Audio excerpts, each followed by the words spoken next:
The X-Zone Radio Show with Rob McConnell is largely an opinion talk show. All opinions, comments, or statements of fact expressed by Rob McConnell's guests are strictly their own and are not to be construed as those of the X-Zone Radio Show or endorsed in any manner by Rob McConnell, Relmar McConnell Media Company, the X-Zone Broadcast Network, its affiliated networks, stations, employees, or advertisers.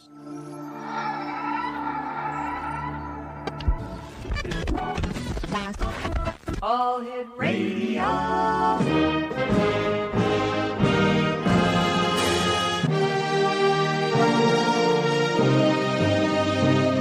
Welcome to the X Zone, a place where fact is fiction and fiction is reality. Now, here's your host, Rob McConnell.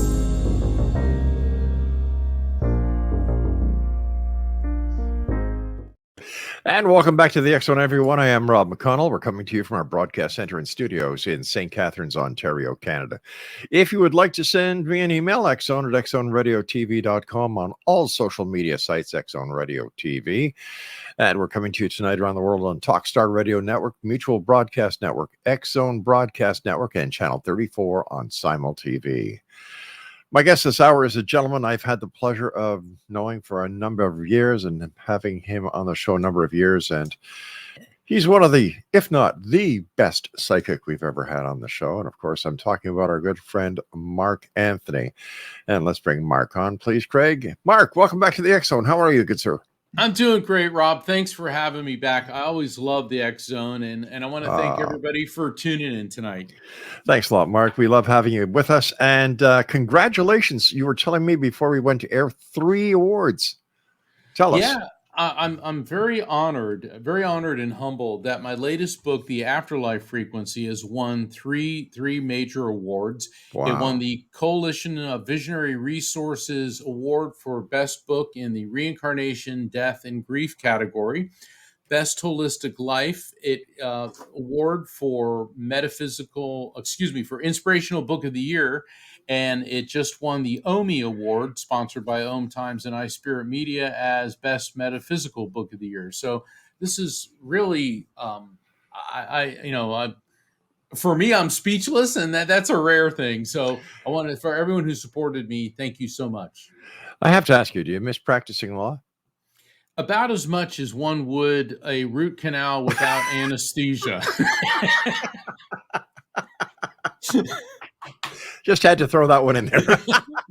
Yeah, people say, well, do you miss practicing law?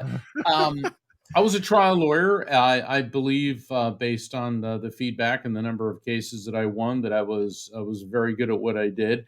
But it came to the point where I had to transition full time into this. Mm-hmm. And so I don't regret by any stretch of the imagination my career as a trial attorney, but I feel that the reason that I'm here is to do what I'm doing as a psychic medium, a near-death experience researcher, a paranormal investigator, and an author.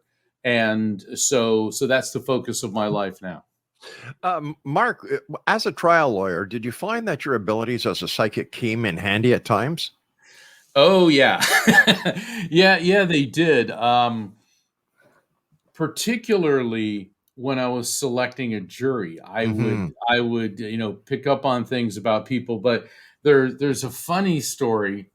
I was representing this guy, and he had been arrested for driving under the influence of alcohol. And there's nothing funny about that. And for everybody out there, if you've had a couple drinks, call an Uber, call a Lyft, call a taxi, call a friend, call a family member. Don't get behind the wheel when you're under the influence. But the thing is, my client, he had all these physical disabilities, and he had this wheezing, like when he breathed, he had this, and he was not, with all due respect to him, he was not an attractive person. He kind of looked like a garden gnome. I mean, he had the beard, and he was just a really long beard, and he was this grizzled guy, and he breathed like, it was kind of like I was representing Quasimodo, okay? And it went to trial, and the jury ended up being all women, and which is absolutely fine, because women look for things and notice things that guys don't. Mhm. And women are more compassionate, and women seem to listen even more closely to certain things. So the thing is, my client was such a physical wreck that he couldn't do any of the field sobriety tests. He couldn't touch his nose, and had like problems with his eyes. So Oh, the for gosh horizontal gaze, nystagmus, and he didn't take the breath test. I think there was a problem with it. Well, then the arresting officer takes the stand, and the arresting officer walks in, and he looks like Tom Cruise from Top Gun, the first one. He's got the chiseled features and the big shiny badge and the uniform, and he takes the witness stand, and he knew how to testify, and every woman on the jury's looking at him going, ah. So I realized this is not okay. This, and I'm sitting next to Quasimodo here, and so things are not really going well. And so he's testifying that the defendant had bloodshot eyes, the defendant had an odor of alcohol about him, the defendant, blah, blah, blah, And so then it was my turn to cross-examine the police officer. And so I started getting a really strong intuitive feeling that I needed to focus on bloodshot eyes. Now, that's not unusual, Rob, in a UI defense. And so I said, well, officer, you made a very big deal about my client having bloodshot eyes. Isn't it possible that people with certain medical conditions and problems with their eyes could have bloodshot eyes? And he'd look at the jury and smile. Well, I suppose it could. I said, somebody that maybe had been swimming and maybe got chlorine in their eyes had bloodshot eyes. He said, looks at the jury again, and all the women are like, ooh. And he's like, yes, I suppose it can. And then I heard a voice that said, ask him about crying. And that was a strange thing. And I said, what if somebody's crying? Couldn't they have bloodshot eyes? And he said, well, I've never seen anyone have bloodshot eyes from crying. And it comes right out of my mouth. Well, are you married? And he goes, I never made her cry, like that. And then he caught himself.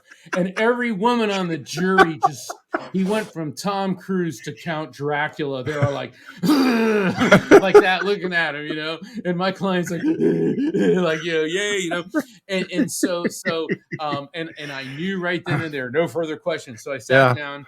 Anyway, so we conclude the trial, closing arguments, and the jury goes out for deliberations. Rob, they came back, I kid you not, in 10 minutes. Normally, it takes them an hour just to pick the four-person the jury. 10 minutes, not guilty.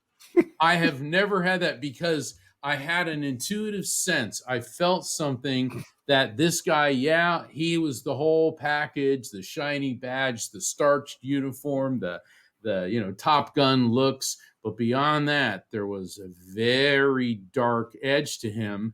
And so I could go on and on and on, but I always thought I think that's one of the funnier stories about that.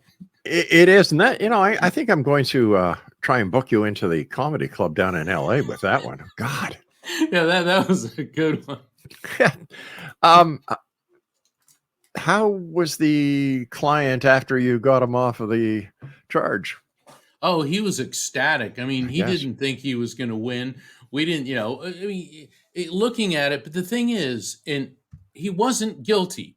And I'm not just saying that because I was his lawyer, because look, I've represented a lot of people, and the vast majority of them. People always ask, well, how can you represent somebody that is guilty? It's like 99.9% of them are. Occasionally you get somebody like this guy, and the thing is, in life he just had a really bad luck of the draw. He was physically not an attractive person. He had severe sinus issues. He had problems with his eyes. He just, he literally looked like a garden gnome, and he had this wheezing asthmatic condition. And the arresting officer happened to look like he's photoshopped, And so things like that can happen. But I think the lesson that everybody learned that day is truly don't judge a book by its cover. Exactly. Yeah. Exactly. Speaking of books, your book, Life Afterlife Frequency. Yes. What was your inspiration for that, Mark? When I was on another book tour for one of my earlier books, and I was at a paranormal convention. And I'm going to back up a bit. Sure. In the first chapter of the Afterlife Frequency, I write about my friend Billy. It's first chapter. It takes place in Bangkok, Thailand, and it's a really harrowing experience. And if things went any different than the way they did, I would not be here right now. I don't even think I'd be alive. And Billy was the best friend I've ever had. We met when we were 11 years old. We went to junior high school, college together. And after college, I went to law school and he went to Asia. He was working in Japan, teaching Japanese executives conversational English. And who knew when we were growing up that Billy was a linguistics genius? I mean, he taught himself to speak Japanese, Thai, Indonesian, and some Cantonese. And so he invited me to come to Asia, and we traveled through Asia. And I write about some of this in a couple of my books, in Evidence of Eternity and in the new book, The Afterlife Frequency. And, Rob, one of the best days of my life was the day that I performed his wedding ceremony.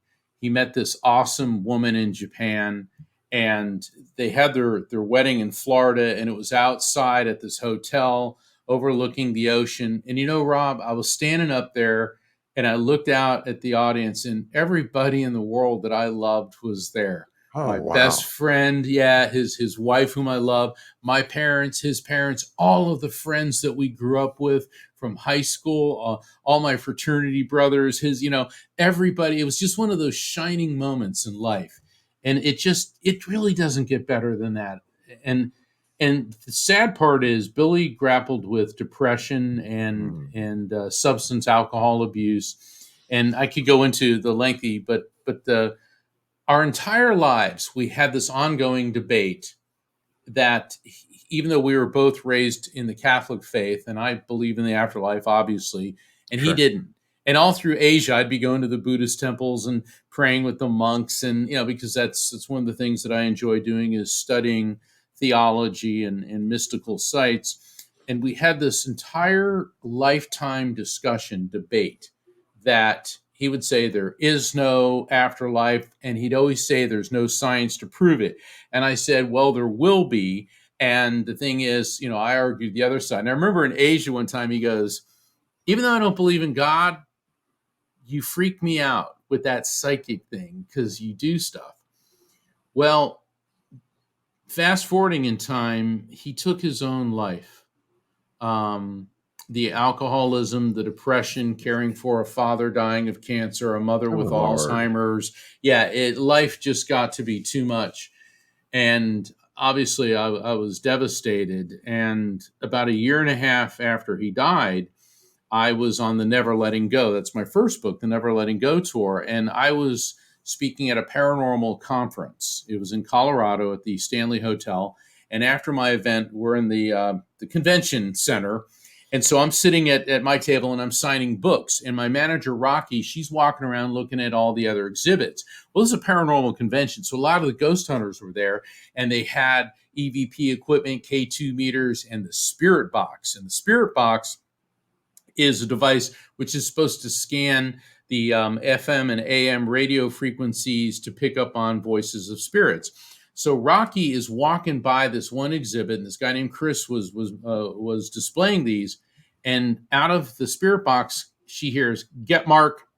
And she stopped and she looked at it. And the ghost hunter said, "Did that just say something to you?" And she hears, "Get Mark," again.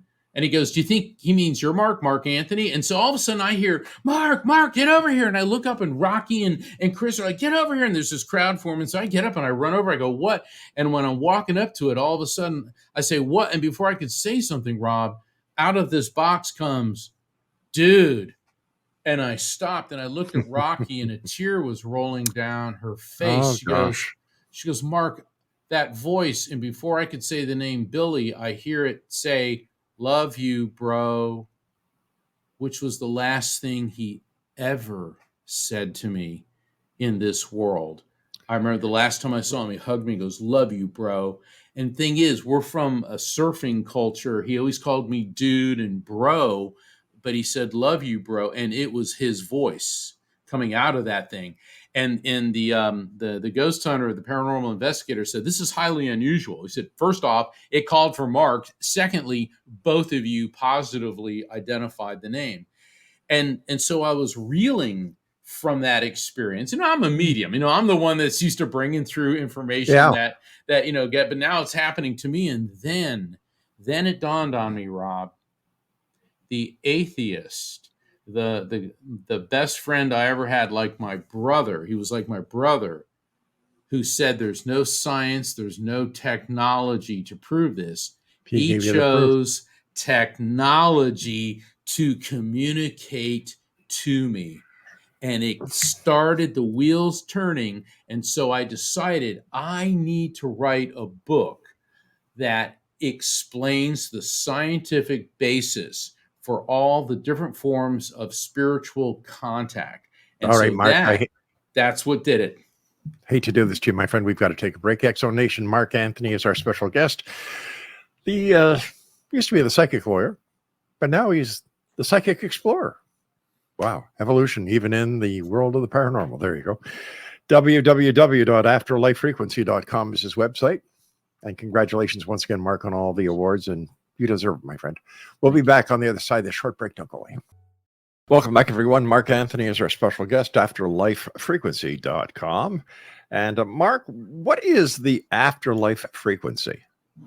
The afterlife frequency is what people refer to as heaven, the other side, nirvana.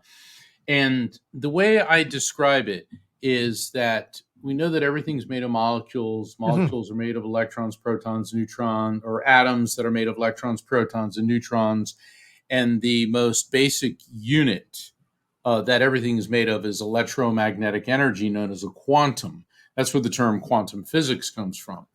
And so everything from the subatomic level on up has a different vibration and a different frequency. And that's not just corporeal entities like ourselves that have a body. That includes radio waves, gamma rays, everything in the EM spectrum. So to make it simple, think of our world as AM radio, the material world. We have a lower modulation, or rather a lower frequency, a higher modulation. And the other side is FM radio. So that's the afterlife frequency. Okay. And Gotcha. So when we die, we transfer energetically from AM to FM at the afterlife frequency. That's it in a nutshell. You were talking about that. And as you were talking, I got the strange thought in my mind. Could it be that this is where the Holy Trinity actually comes from? That it's not because way back when we had no concept of science, so it was the Father, the Son, the Holy Ghost. Could it actually be electron, neutron, and proton? Wow, that's a really fascinating way of looking at it. And I would say that is definitely a way to look at it. Another way to look at it is the Father, Son, Holy Spirit. In Hinduism, there is a Trinity as well. It is Brahma, the creator, Vishnu, the sustainer of life, and Shiva, the destroyer, which is the birth, death, rebirth cycle. Right. And if you look at quantum physics, and we know from the laws of thermodynamics that energy is neither created nor destroyed, only transferred from one form to another. And in a sense, the Father is the creator, the Son is the sustainer, and the Holy Spirit would be the rebirth. So there are many parallels between those concepts and with quantum physics. And I'm glad that you brought that up, Rob, because I have never seen really a divide between faith and science, because I think there is none. No. They're both talking about the same things, but they're using different vernacular and different lenses, if you will, to view it. Because the people back in history had no concept of science and where science would have led them. So I often wonder how the Bible would have been written if everything happened that happened in the Bible happen today? Would they be looked as miracles? Would we actually look at for example, Sodom and Gomorrah, was it a nuclear attack? Exactly. So many different ways of looking at it. But you travel all over the country. Are you finding that there's an increase in awareness and an increase in people who want to know more, who 10, 15 years ago would say that what you and I talk about are from the world of woos, but now, thanks to you, your books, and other authors like yourself, you're touching a nerve. Something is happening. Well, yes, and this gets back to your earlier question about why I wrote the Afterlife frequency, because certainly what happened with my friend was a motivating influence. But when I actually sat down and started structuring the book, doing the outline for it, I started thinking, if I wanted to read a book to explain this based on science, what would that book be? Mm-hmm. And the reason that I came to that conclusion, Rob, is for the very question that you asked. People want to know. I mean, I've had a lot of people, they say that, well, how does this work? There's got to be a scientific basis for it. And of course there is. And there is an explanation for everything, even the spiritual. And ultimately, it is rooted in a scientific explanation, specifically with quantum physics, because everything is about energy transfer, the fact that energy is neither created nor destroyed. Everything has a frequency, and it is communicating with these frequencies, and it is aligning our frequency with a higher vibrational frequency so that we can receive communication from spirits. And it's all based on science. It's not magic. It's not woohoo or hocus pocus. And finally, we live in an era where this can be explained. What about reincarnation? Where does that take us? And what is the connection? Reincarnation, well, in the Afterlife frequency, I introduced the concept of the electromagnetic soul. Okay. And the electromagnetic soul describes what we really are, which is pure consciousness. Consciousness is the term used in science and psychology and psychiatry. In faith, we call this a spirit or a soul. And every belief system essentially teaches that the soul pre-exists the body, comes into the body, moves on after the body dies. The laws of thermodynamics, energy is neither created nor destroyed, only transferred from one form to another.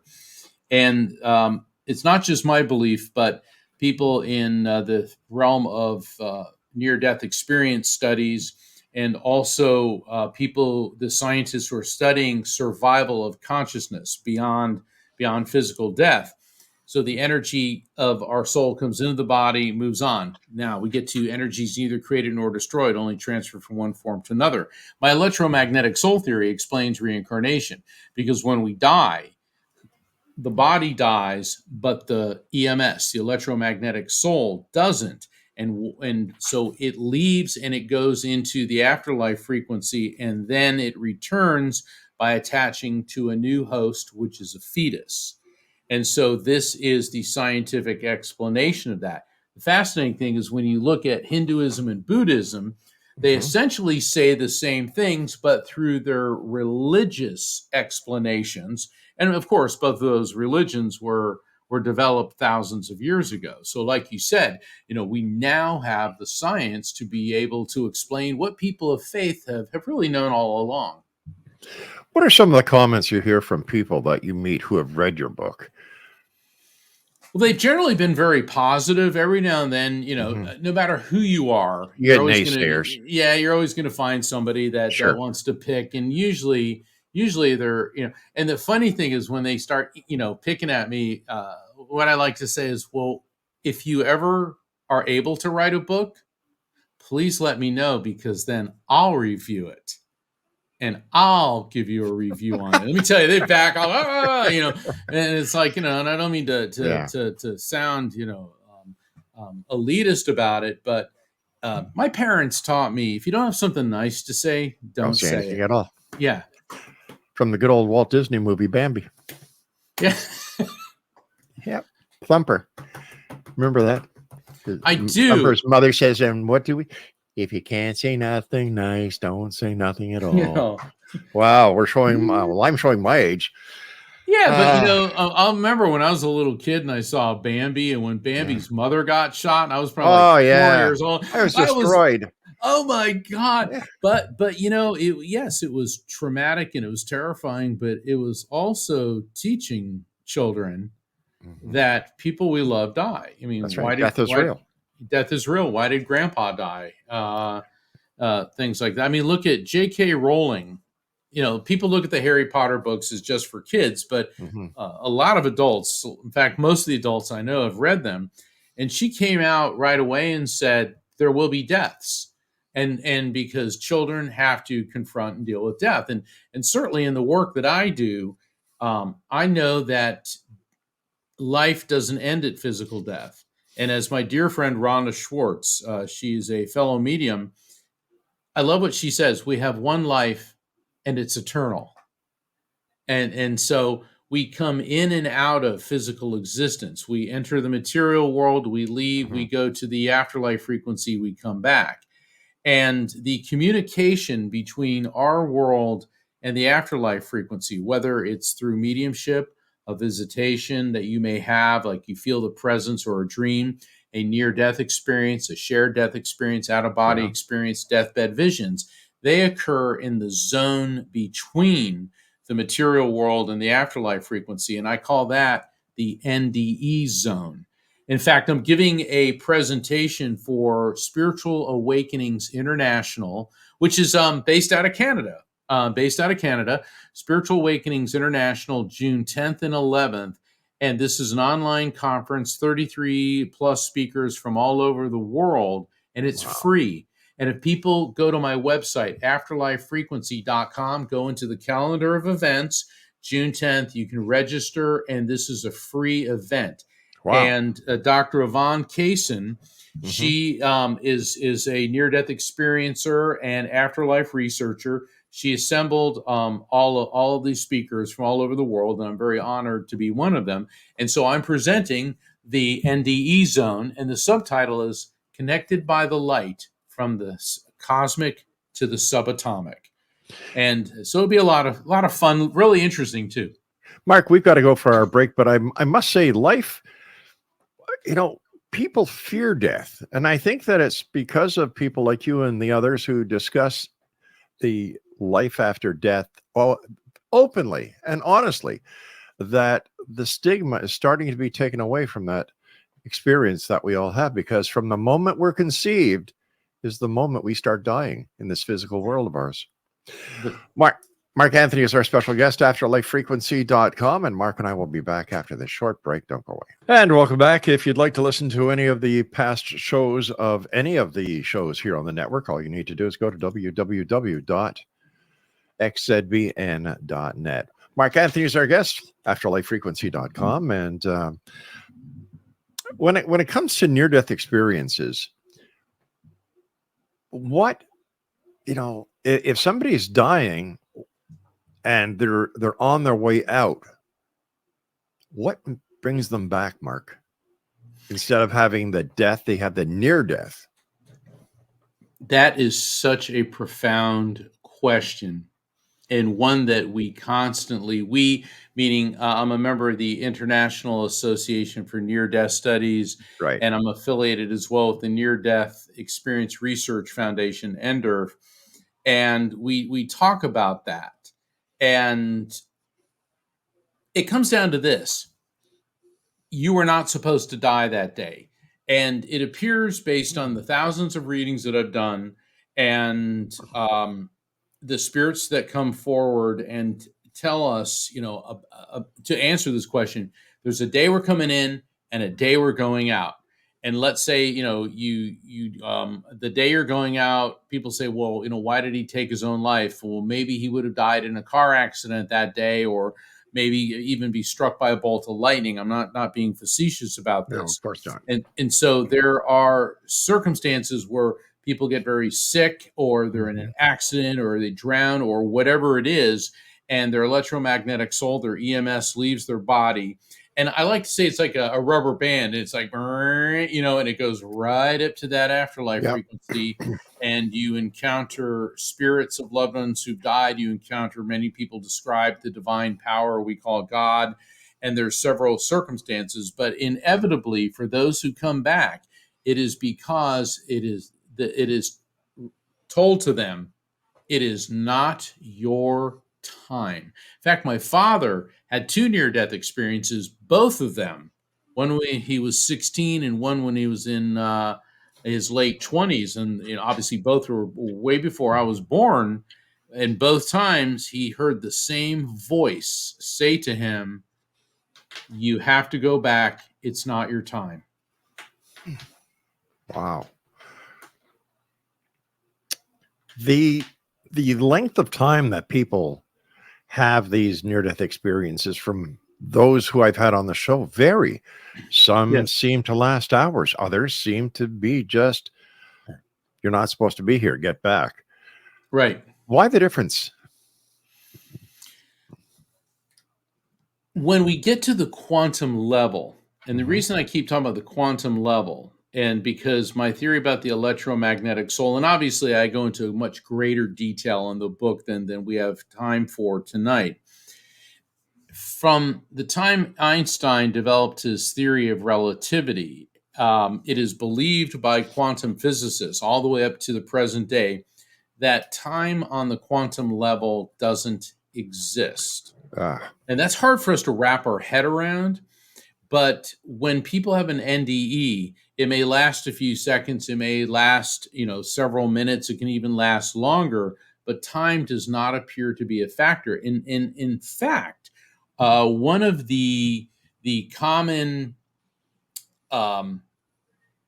experiences, one of the common takeaways from a near-death experience is the sense that time is timeless. So people will come out of it saying we're all energetically interconnected, and not just people. We're connected with everything, which makes sense because we're getting back to the quantum field.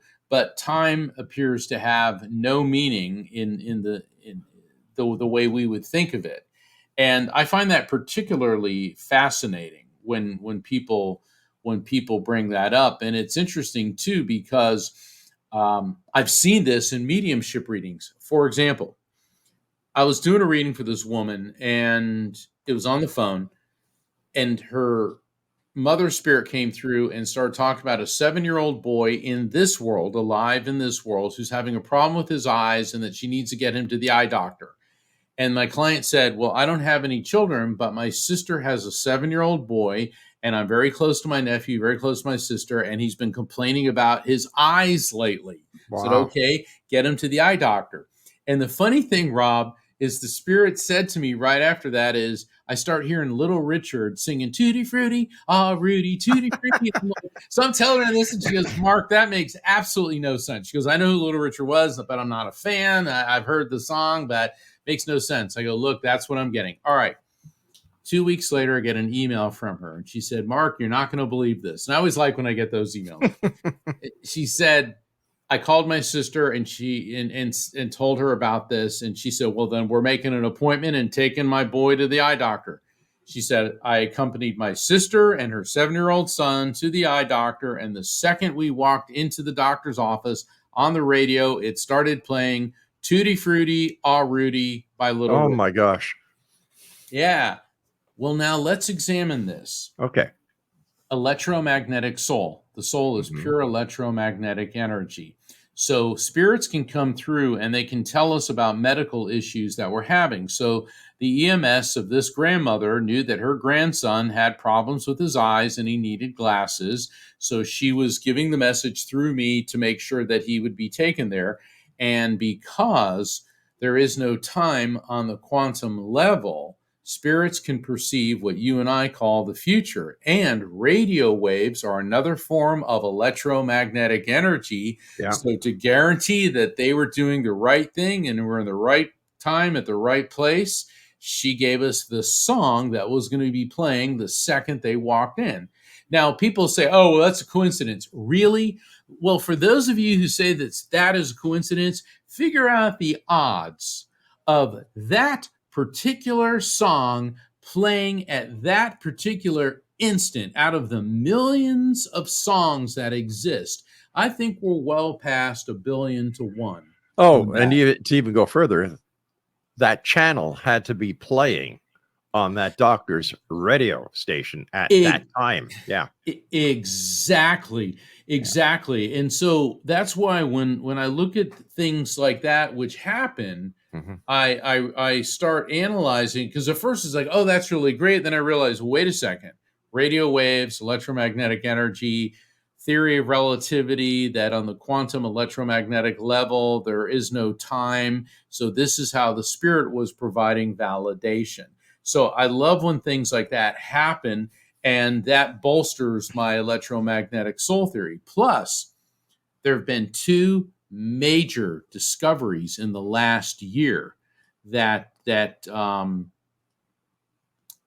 give us scientific evidence of near-death experiences and the afterlife. What are they, Mark? On 2/22/22, and I can always remember that date, 2/22/22 in Tartu, Estonia, an 87-year-old man had a stroke, and he was rushed to the hospital and put on an EEG, an electroencephalogram, to measure his brainwave frequency, because that's what you do with the stroke victim. Sure. So he's being his brainwaves are being monitored, and then all of a sudden he has a massive heart attack and dies.